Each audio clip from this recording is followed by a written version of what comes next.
Welcome to episode 21 of Masculinity.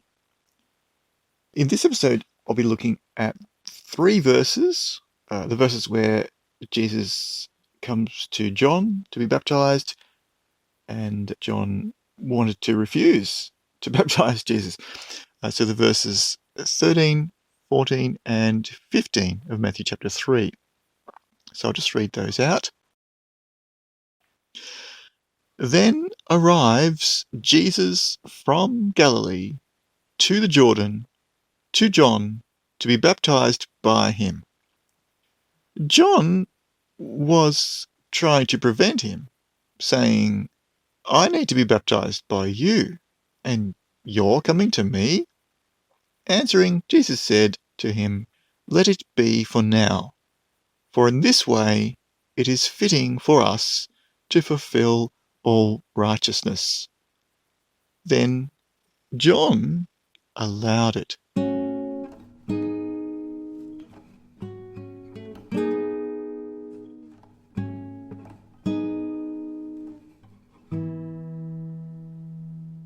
Now, this is a fascinating interaction between John the Baptist and Jesus, and it sets up an interaction that continues throughout the book. So John the Baptist doesn't fade out from the story. So we might think, well, John the Baptist's role here is to lead up to Jesus, so he can just fade out and all the focus can now be on Jesus for the rest of the story. And yet that's not what we find. We find that John the Baptist keeps getting mentioned again and again. In fact, there's so many references to John the Baptist, it takes up almost 7% of the entire book of Matthew. So there's definitely something going on between John and Jesus that we're supposed to notice. We're supposed to be able to compare what's going on with John, what's going on with Jesus, and notice parallels. There's all these similarities to notice between the two. And so this first interaction, so this is Jesus's first words, and they are in a conversation with John the Baptist. So Jesus is in conversation with John the Baptist, not just here, but this sets us up for Jesus being in conversation with John the Baptist throughout the book in a paradigmatic way. So how Jesus' ministry is connected to John the Baptist's ministry, we already get to see right from this very first interaction. In fact, this first interaction is much more helpful than we usually realize. So John doesn't want to baptize Jesus because it just doesn't feel right. Jesus is surely the one with more authority. John has just been talking about expecting some greater figure to arrive, who's going to do a greater kind of immersion or baptism. So the nation will be baptized with something more intense than water. So John's just been speaking about that. And then Jesus is coming for baptism, and John's saying, no, hang on, this isn't the right way around. I should be baptized by you. And so John is thinking, he's speaking in terms of a role reversal. If the roles were reversed, John would be happier. So John is basically saying, well, you're greater than me. Why are you coming to me to be baptized? You shouldn't be coming to me. I should be coming to you.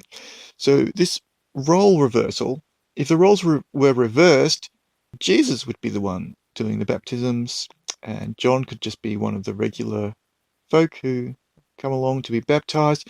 That would make much more sense in John's perspective.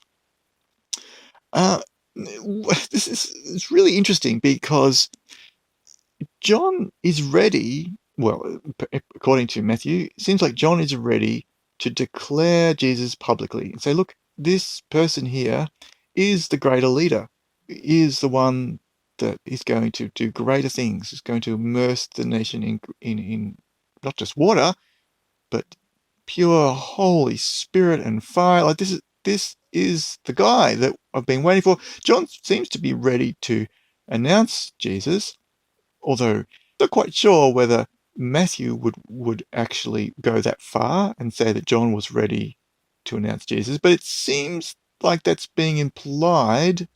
But then Jesus shuts that down and says, "No, let's just keep things the way they are at the moment, where I'm the one being baptized. You're the leader. You're the one who's running the baptism." Jesus seems to be fine with the way things are, and John is eager, maybe even a little bit impatient for the next stage. And Jesus is saying, no, Jesus doesn't want to interfere with John the Baptist's ministry. Jesus doesn't want to take over.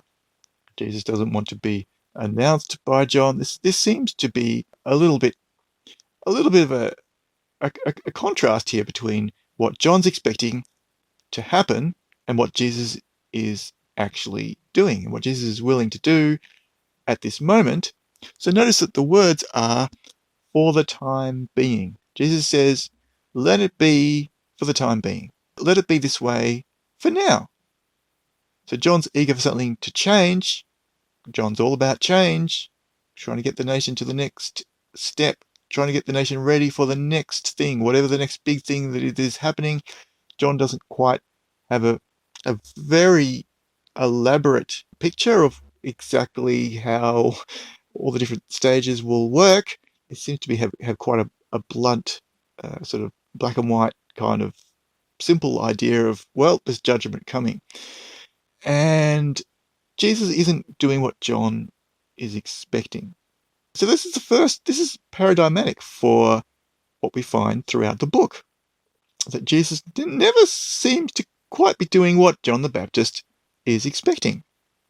I know that the usual interpretation is that when John sends disciples to Jesus to ask the big question, are you the one? Are you the one that we're expecting? Or is somebody else going to do it? In other words, the judgment thing. Who's going to do the judgment thing? Are you going to be doing that? The usual interpretation is that John has changed his mind about Jesus, but this is actually quite consistent with the very first interaction between John and Jesus. John is expecting something that Jesus isn't willing or ready to do at this point. And yet we do find that Jesus does also talk about a day of judgment. Jesus seems to be expecting to come back one day to do the judgment thing. But for the time being, that's really not what Jesus's focus is on. He's going to be, when he starts his ministry in Galilee, he's going to be going back to Galilee and spending the majority of his time in Galilee healing people. So there's diseases, illnesses, various infirmities, skin diseases, demons to expel, and teaching. So teaching people about the kingdom. So healing people, teaching people in Galilee. That seems to be Jesus's main thing that he's doing. Matthew calls it the ministry to the lost sheep of the house of Israel.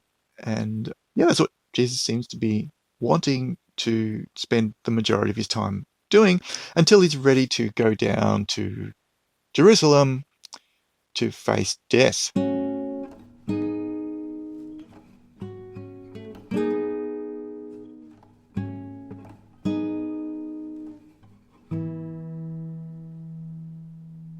And so what John is expecting to happen now, to happen like very quickly, very soon, it's about to happen.